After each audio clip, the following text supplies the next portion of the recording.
अभी तक जो मेरे पास जो भी इंफॉर्मेशन है उसके मुताबिक अभी तक हम लोगों को कोई रिप्लाई या कोई भी प्रक्रिया इलेक्शन कमीशन की तरफ से नहीं आई है। और जहाँ तक रिपोर्ट का सवाल है, इसमें मोटे तौर पे अगर आप आंकड़े देखें तो सबसे पहले तो ये पाया जाता है कि हर एक चरण में जब पहला आंकड़ा जारी किया गया कि आपके कितने प्रतिशत कुल वोट पड़े, और जो आखिरी आपका आंकड़ा है जब फाइनल वोट जो भी आप वो ईसीआई बताता है, तो उसमें काफ़ी अंतर है। अगर आप देखें तो पूरे चरण के हिसाब से अगर आप देखें तो करीब 3.25% से लेके 6.25% तक का फर्क दिख रहा है। और अगर आप उसको राज्यों में विभाजित करके देखें तो वहाँ पे तो बहुत ही ज़्यादा फर्क दिखाई दे रहा है। जैसे उड़ीसा में जो है करीब करीब 12.5% का है, और उड़ीसा में 4 चरण में हुए थे, 4, 5, 6, 7, जहाँ तक मेरे को याद आ रहा है, चरण नंबर 4, 5, 6 और 7, और चारों चरणों में वहाँ पे मतलब 10% से ज़्यादा, और उसको आप पूरा जोड़ लें अगर, तो उसको वो करीबन 12.5% जो है फर्क अंतर है। और ये सब अंतर जो है मतलब बढ़ के है, बढ़ोतरी हुई है। जो पहले आपको दिया था ईसीआई ने जो दिया था, और बाद में जो अंत में जो मिला, ठीक है। इसी प्रकार महाराष्ट्र में है, इसी प्रकार आंध्र में भी 12.5% है। महाराष्ट्र में करीब 8 और 9 के बीच है। तो ये पाया गया कि अगर आप इसमें से, अब मैं उड़ीसा का आपको उदाहरण देके बताता हूँ कि ये जो 79 सीट है जिनमें ये पाया गया कि अगर आप ये जो बढ़े हुए वोट हैं, उड़ीसा का मैं उदाहरण लेता हूँ, उड़ीसा में जो बढ़े हुए वोट हैं वो बैठते हैं कुल मिला के 42 लाख वोट जो हैं, वो उतने का फर्क है जो पहले आंकड़ा दिया गया था और जो अंत में आंकड़ा आया।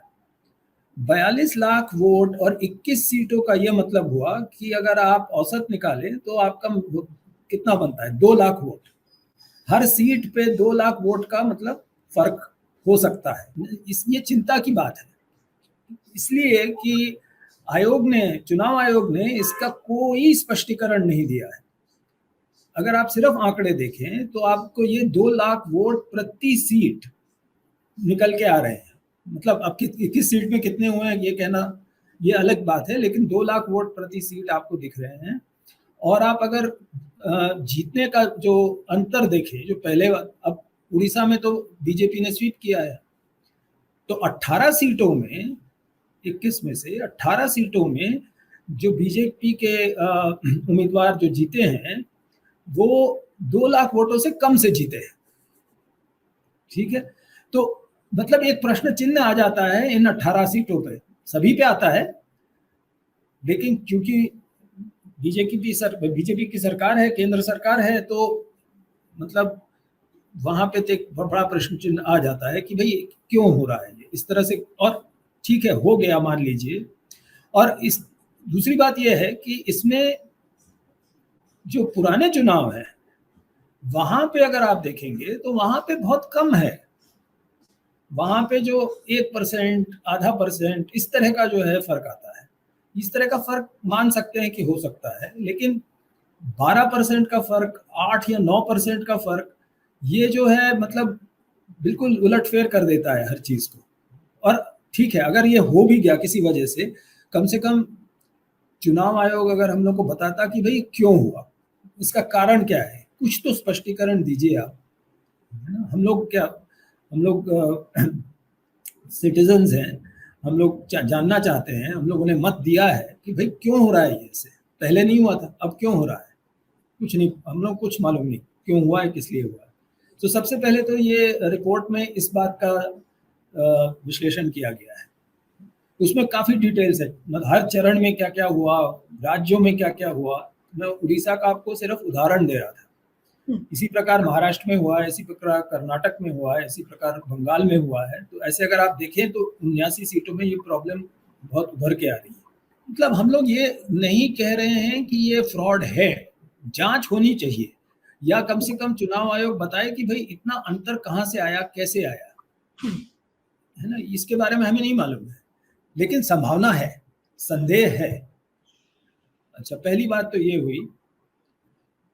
दूसरी बात ये निकल के आती है कि आपके 543 सीटें थी, जिसमें से सूरत में हुआ नहीं, तो 542 सीटें रह गई जहां चुनाव हुए।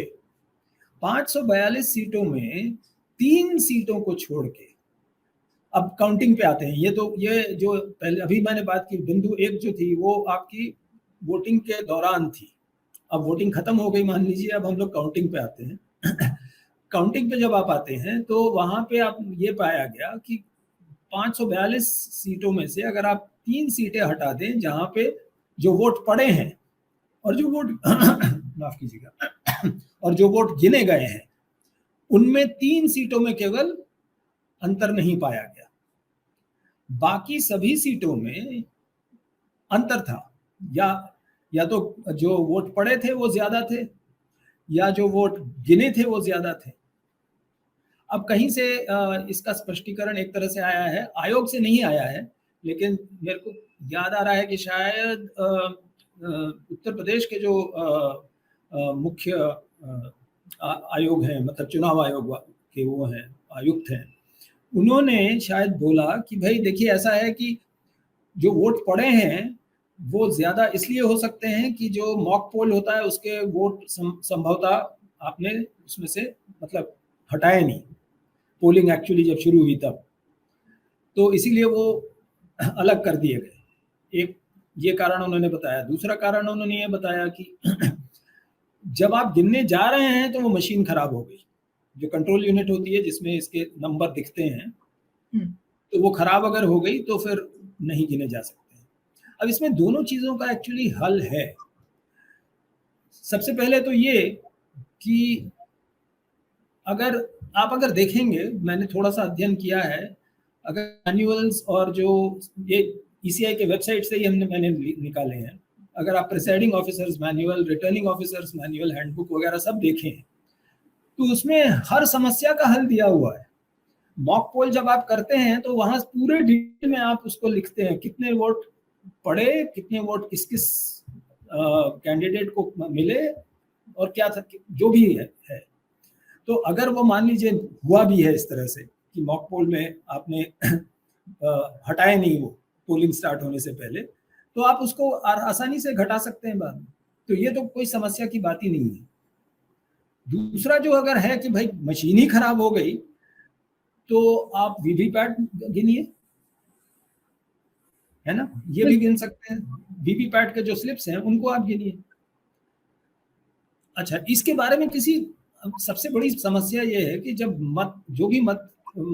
वो मतदान के केंद्र हैं, हर केंद्र में क्या हुआ है इसका जो एक विवरण होना चाहिए, मतलब जो जनता के पास होना चाहिए, कैंडिडेट्स के पास और पार्टीज के पास भी होना चाहिए कि भाई क्या हुआ है, कितने वोट पड़े हैं, कितने वोट गिने गए हैं, इस बूथ में या इस केंद्र में क्या हुआ, क्या मशीन खराब हुई इसलिए हमने नहीं गिने, या जो मॉक पोल हुआ था इसलिए वो हटाया नहीं गया इसलिए नहीं गिने। जो भी का कुछ तो इनको जवाब देना चाहिए ना, उसका कोई जवाब नहीं है हमारे पास, है ना।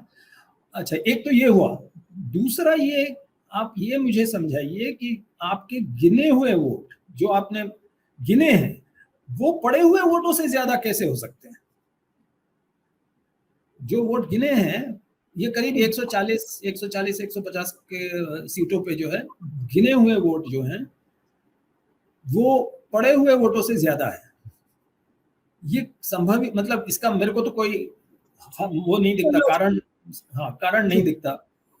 तो इसका भी कहीं भी इसका डेटा, मतलब डेटा एक तरह से लोगों ने किया है, प्रहलाद जी ने तो बहुत इस पे काम किया है, तो उन्हीं के डेटा से हम लोगों ने है, मतलब ये दूसरी मतलब एक महत्वपूर्ण बिंदु है जो रिपोर्ट के मुताबिक। देखिए नीलू जी, जो हरीश जी ने पहले वो बिंदु मुख्य रूप में बहुत अच्छे तरीके से बता दिए हैं। और ये एक एक बात इनको मालूम है, हम सबको मालूम है जो भी हम टीम में काम कर रहे हैं, कि कैसे हुआ है, क्या हुआ है। यही है पहला जो इन्होंने बता दिया, वो मैं उसमें नहीं जाऊंगा। और तीन बिंदु मैं बता सकता देता हूँ। एक तो ये है कि इलेक्शन कमीशन ने जो बोला वो किया नहीं, जो खुद ही बोला। जब इलेक्शन कमीशन खुद ही एक बात बोलता है, उससे भाग जाता है, तो शंका पैदा होती है। ये 19/4 का इलेक्शन कमीशन का ये प्रेस नोट है, शाम के 7 बजे की जो गिनती उन्होंने दी। इसमें इसने लिखा है, the final figure will be known tomorrow after the scrutiny of form 17A। 17A form जो है वो एक लाइव रजिस्टर है। जो भी वोटर वहां जाता है उसके दस्तखत होते हैं वहां, उसके बाद फिर उसकी उंगली पे शाई लगती है, फिर वो वोट डालता है। तो उसमें तो जब भी आप देखेंगे, जैसे हाजिरी रजिस्टर होता है कि कितने बच्चे हाजिर हैं आज, वो तो फटाफट ही जितने नाम लिखे हैं उतनी होंगे। वो 17 ऐसे इसने बताना था। अब दूसरा दिन छोड़ो, 30 तारीख तक भी नहीं बताया। और 30 को भी जाके परसेंटेज बताया, कॉन्स्टिट्यूंसी वाइज नहीं बताया। फिर इसके बाद जो दूसरा चरण हुआ, उसमें इससे भागने की मैं जो बात कर रहा हूँ, अच्छा नहीं लगता ये शब्द, लेकिन है जो सच है तो सच ही है। हम तो सर्जन हैं, हम ये बीच बेचारा नहीं कर सकते कि आधा टंका लगा दो आधा छोड़ दो। उससे तो ना लगाना अच्छा होता है।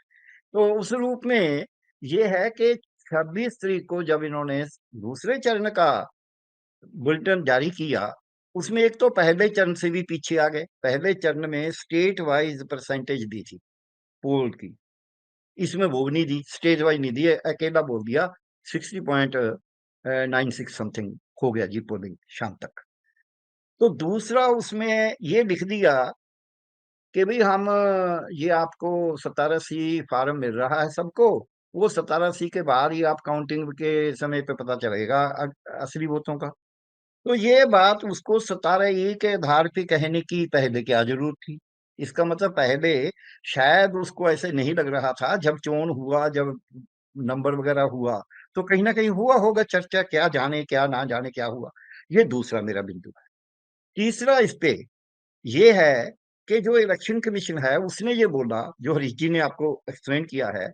ये देखिए 25/5 तक इसलिए कॉन्स्टिट्यूंसी वाइज जो डाटा था कि कितने वोट इलेक्टर हैं किसी कॉन्स्टिट्यूंसी में और कितनों ने वोट डाला है, ये दो फिगर देनी चाहिए हर कॉन्स्टिट्यूंसी। ये 25/5 को दिया है पहले 5 चरणों का, जिस दिन छठा चरण हुआ। तो 25/5 को ये एक लाइन लिखता है, एनी आल्ट्रेशन, क्योंकि लोगों में आप जैसे लोगों ने जो चेतन पत्रकार है उन्होंने बोला कि क्यों नहीं दे रहे।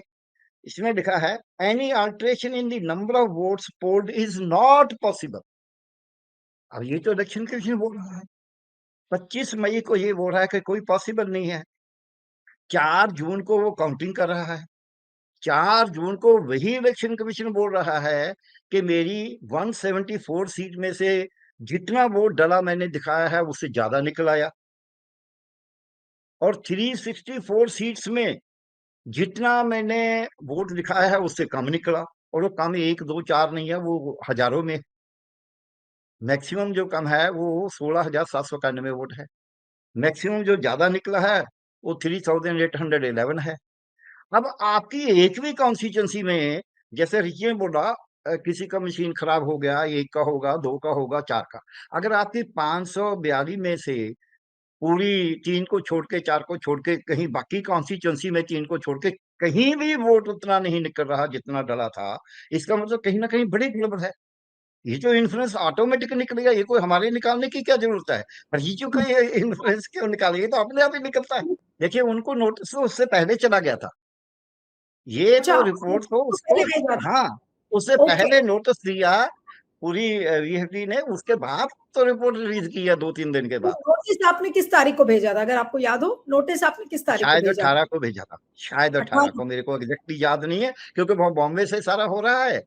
मेरे को भेजा गया था नोटिस की कॉपी, हमें मालूम है, लेकिन डाट डेट कई दफा ऐसा हम ध्यान नहीं रखते बहुत ज्यादा, कि वहाँ ऑफिस में हो रहा है काम और ठीक हो रहा है। तो एक तो उसने जवाब नहीं दिया। अब जब एक हमारे ना गुरु ग्रंथ साहब में है कि अगर जो ये न्याय करने वाला है वो न्याय करने से रुक जाए, न्याय ना करे और एक किताब पढ़ के सुनाना शुरू कर दे कि मैं तो बहुत अच्छा कर रहा हूँ, कानून तो ये बोलता है, तो फिर उस पे विश्वास नहीं रहता। आबे से कुफ्र निकलेगा तो फिर लोगों को उठना पड़ेगा। अब ईसीआई जब इसका जवाब नहीं देता, मिस्टर राजीव कुमार इसका जवाब नहीं देता, तो ये कि सिविल सोसाइटी के पास तो रास्ता है कि सिविल सोसाइटी इस पे एजिटेट करेगी। एजिटेट मीन अवेयरनेस करेगी लोगों को। अभी जगह जगह पे मेरे को आज ही पता चला है, तीस्ता जी बता रहे थे कि ये रिपोर्ट जुदा जुदा उसमें भाषा में ट्रांसलेट हो रही है, जुदा जुदा राज्य में जाएगी, राज्य के लोग अपना अपना देखेंगे। यह यहाँ पंजाबी में मैं करूंगा, पंजाबी की उन्होंने मेरे को बोल दिया कि आप पंजाबी में कर लो, तो हर भाषा में हर लोग हमारे जो लोग हैं हर राज्य में हैं। तो इसलिए इसका एक तो ये है कि अब लोगों में जाना पड़ेगा, क्योंकि जो इलेक्शन कमीशन है वो तो बताने को चाहते। मैं एक छोटी सी उदाहरण देता हूँ इलेक्शन कमीशन की। 3 तारीख को, 3 जून को शाम को इलेक्शन कमीशन ने सेकंड प्रेस कॉन्फ्रेंस किया। पहले एक किया था बस, बाकी तो बीच में किया नहीं, प्रेस नोट ही जारी होते थे। तो वहां बोलता तो राजीव कुमार या बाकी 2 तो ऐसे बैठे हैं जैसे महात्मा गांधी के 3 बंदरों में से 2 पे तो बंदी कर ही। तो ये कहता राजीव कुमार ही जो करता है, सब कुछ करता रहता, उनकी सहमति से करता है। तो किसी पत्रकार ने, वैसे तो पत्रकार भी आजकल हम जानते हैं कितना पूछते हैं, लेकिन फिर भी किसी ने पूछ लिया कि भाई आप कल को गिनती करने जा रहे हैं, तो 7वें चरण की जो वोट कितनी पड़ी वो तो आपने अब तक नहीं बताया। वो बोलता है जैसे एक बच्चे बोलता, आपको मालूम नहीं है, हमारे लोग थके होते हैं, 100-100 किलोमीटर से आते हैं, भूखे होते हैं, आधी रात को आते हैं, नेट नहीं चलता, खाना नहीं खाते, 1 2 3 4 ऐसे करके 5 दिन के बाद मिलेगा। This is what he said. अब मेरा उस पे सवाल जो है, क्यों मैं सवाल कर रहा हूँ, जो 3 आपने पूछे, ये सवाल था कि यूपी में, उत्तर प्रदेश में 20-20 लाख वोट है और उसमें से 12-12, 10-10, 12-12, 13-13 लाख वोट डली है। और बहुत रिमोट एरिया है, पहाड़ भी हैं, दरिया भी हैं, जंगल भी हैं, नेट भी कम काम करता है।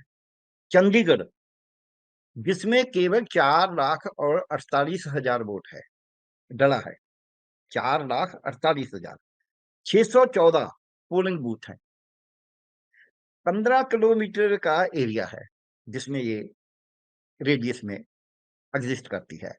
तो इसमें 6 दिन के बाद 5.18% के कितना, 5.14 समथिंग इसने बढ़ा दिया। तो इसका क्या उचित है कि यूपी में तो 5 चरणों में 0.1, 0.01, 0.25, 0.34 ऐसे बढ़ा है, जो नॉर्मल होता है, जैसे अरिचे ने बोला।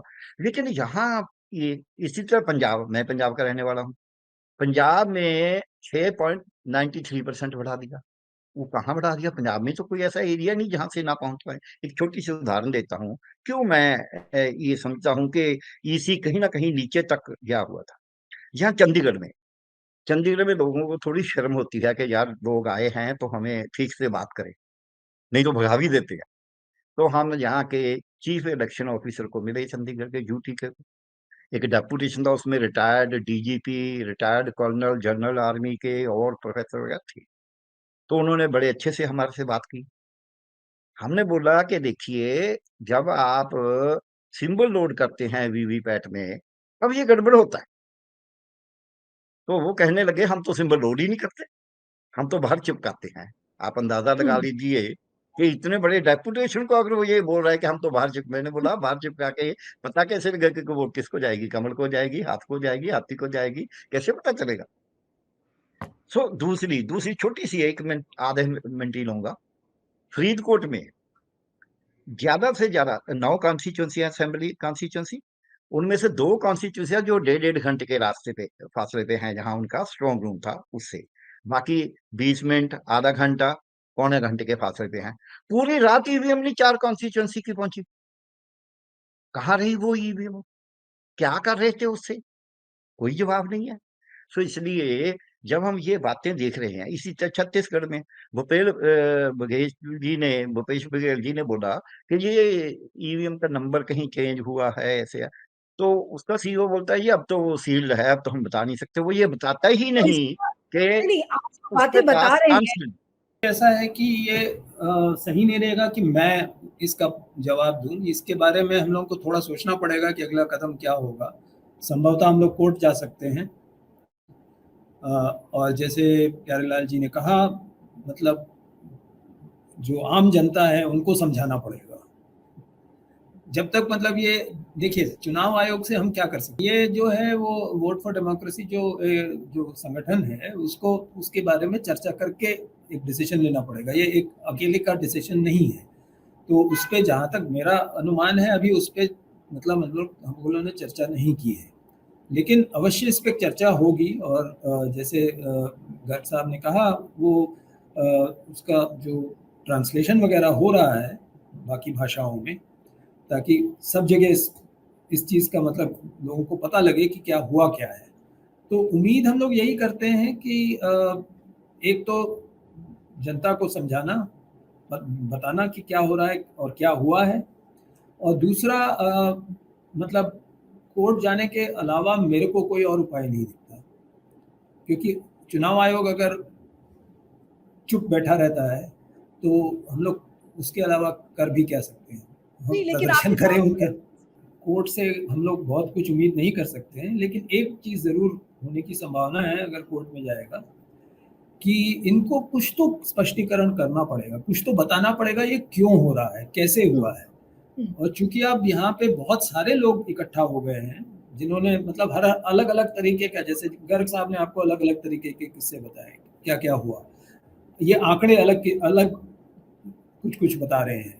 इसके अलावा और भी बहुत किस्से हुए हैं, उसको हम लोग अलग रखते हैं। तो ये इन सबको अगर आप कोर्ट में जाते हैं तो इसके बारे में मेरे को तो लगता है भाई, चुनाव आयोग अगर इसका मतलब अगर इसको डिफेंड करता है तो उसको कम से कम बताना पड़ेगा कि इसमें हुआ क्या है, किस क्यों हुआ ये, जबकि पहले कभी नहीं हुआ था। क्यों हुआ ये, कम से कम ये समझाना पड़ेगा। और जैसे जैसे पहले हम लोगों ने बातचीत की कि भाई 3 को छोड़ के सभी में फर्क आया। तो जिन जिन मत केंद्रों में फर्क आया, ये सुप्रीम कोर्ट का ही एक रूलिंग है कि उनमें आपको वीवीपैट के स्लिप्स काउंट करने हैं। अगर अगर फर्क आपको दिखाई दे रहा है तो उनमें आपको वीवीपैट के स्लिप्स काउंट करने हैं। कितनों में इन्होंने वीवीपैट के स्लिप्स काउंट किए हैं ये भी नहीं मालूम। तो सबसे बड़ी समस्या ये है कि हम लोगों के पास जो भी अभी तक आंकड़े आए हैं, जो भी इंफॉर्मेशन आई है, वो लोगों ने बहुत मुश्किल से इसको वो मतलब इकट्ठा किया है। अगर आप इसमें पारदर्शिता होती तो हर एक कॉन्स्टिट्यूएंसी में हर एक जो मतदाता के मतदान केंद्र है उसका पूरा इंफॉर्मेशन होता। अब आप ही सोचिए, अगर मैं मान लीजिए खड़ा हो जाता हूँ किसी इलेक्शन में, जहाँ पे मतलब करीब करीब 1000 से 2000, चंडीगढ़ जैसी जगह छोटी है जहाँ 600 केंद्र हैं, 600 मतदान केंद्र हैं, लेकिन बड़े जो वो हैं कॉन्स्टिट्यूएंसीज हैं, उसमें करीब करीब 2000 भी हो सकते हैं, 2000। और आप अगर वो मैनुअल्स देखेंगे तो उसमें हर में पोलिंग एजेंट होना चाहिए। अगर मैं इंडिपेंडेंट हूँ या छोटे पार्टी का हूँ तो मेरे पास नहीं हो सकते इस तरह के इतने सारे लोग, है ना। तो फॉर्म 17C का पार्ट 1 जो है वो मेरे पास कैसे आएगा।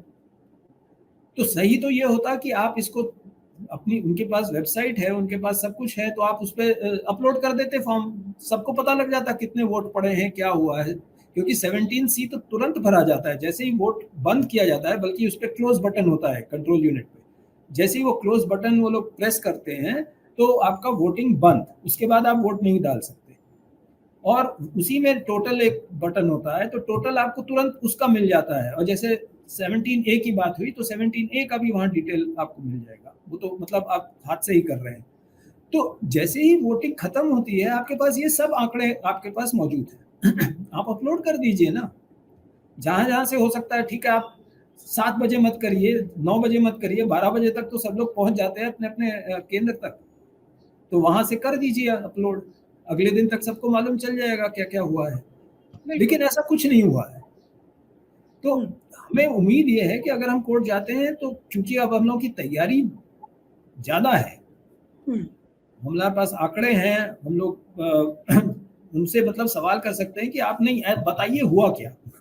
जब तक इलेक्शन कमीशन इसका जवाब नहीं देता तो फिर तो लोगों के मन में शंका ही रहेगा। आप इसको बोल देना कि सीधा फ्रॉड है या नहीं है, ये तो मुश्किल है कहना, लेकिन फ्रॉड देखने में तो फ्रॉड ही लगता है। जब इलेक्शन कमीशन हर बात पे जो उसका पूरा प्रोसीजर है उसको नहीं कर रहा, तो उसके इतना वोट बढ़ गया। और फिर जितना जितना 2-2 लाख वोट अगर बढ़ गया और वो 2 लाख से कम से जीती है एक ही पार्टी ज्यादा सीटें जीत रही है वोट बढ़ने के कारण, जहां उसका परसेंटेज बढ़ रहा है। एक बीजेपी का ये भी था कि हमारा परसेंटेज बढ़ाना है चाहे हम हार भी जाए। जैसे पंजाब में उन्होंने 18.56% हो गया, और ये वोट बढ़ाने से तमिलनाडु में उनका 2.5 गुना वोट हो गया, 3 गुना जो पहले थे। तो उस रूप में जो उनके एम थे वो पूरे होते नजर आ रहे हैं। इसको तो जैसे हरीश जी ने बोला कि ये तो हम सब लोग फैसला करेंगे कैसे है, लेकिन जब कोर्ट में भी वो जवाब नहीं देता इलेक्शन कमीशन, मेरे को ऐसे लगता है। वहां भी वो इधर उधर की बातें, क्योंकि मैं सरकार में रहा हूँ, सरकार में हम देखते हैं पहले एक जमाना होता था कि लोग झूठ नहीं बोलते थे। अब सरकार वाले झूठा एफिडेविट कर देते हैं, उसको कोई ऐसा नहीं है। तो हम लोग के पास डेटा है तो बहुत बड़ा प्रश्न है, संदेह है, लेकिन हम लोग ये ऐसा दावा नहीं कर सकते कि ये फ्रॉड है। हाँ, सब जो भी आंकड़े और सब कुछ चीजें दिखा रही हैं कि उस दिशा में है। नहीं, क्या लेकिन आपको ये शंका है कि आपका जो डेटा है वो गलत हो सकता है, आप इसलिए आपके मन में डाउट है? हम लोगों का अनुमान है डेटा गलत नहीं है, डेटा जो कह रहा है वो सही कह रहा है। लेकिन अब जैसे चुनाव आयोग चुप है, मान लीजिए कल को वो कुछ बोलने लगता है। मैं दूसरा एक उदाहरण देता हूँ आपको जहां पे बिल्कुल साफ था। ये आप इलेक्टोरल बॉन्ड्स का किस्सा लीजिए, वो कांड देखिए, है ना। वहां क्या हुआ, सबसे जो बड़ी बैंक है भारत की, स्टेट बैंक ऑफ इंडिया, उन्होंने कहा कि हमें 3 महीने चाहिए जब तक चुनाव सब कुछ हो चुका होता। और हम लोग जैसे मैं कंप्यूटर साइंस का प्रोफेसर था पहले, हम लोग को तुरंत दिख रहा था कि भाई ये तो मतलब सरासर झूठ दिख रहा है, ये हो नहीं सकता है कि इनको मालूम ना हो। और अगर मालूम होता है, मतलब एक वो जो लिंक वाला जो प्रॉब्लम था, वो लिंक अगर है उनके पास, वो होना चाहिए, तो वो तो मतलब कुछ घंटों का काम है। तो ये पाया गया, जब उन पे दबाव पड़ा तो ये पाया गया, उन्होंने दे दिया 24 घंटे में, वो सब दे दिए उन्होंने। अब आप सोचिए, इस मतलब ये बैंक झूठ बोल रहा था सीधे सीधे, उन पे दबाव डाला गया कि आप झूठ बोलिए। उन्होंने बोला, सुप्रीम कोर्ट को बताया, सुप्रीम कोर्ट को मालूम है कि झूठ है ये। तो ये सिद्ध हो गया कि वो झूठ बोल रहे थे। अब हम लोग यही चाहते हैं कि भाई क्यों हुआ ये। जब तक चुनाव आयोग कोई सफाई नहीं देता, तब तक हम लोग तो इतना ही कह सकते हैं कि भाई हाँ, ये बड़ी शंका है, हमें बहुत संदेह है इस पे, बड़ा प्रश्न चिन्ह है कि ये हुआ क्यों, और इसका जो परिणाम आ रहा है वो दिख रहा है। तो आप समझाइए, जब वो समझाने लगेंगे तो उसके बाद पता लगेगा।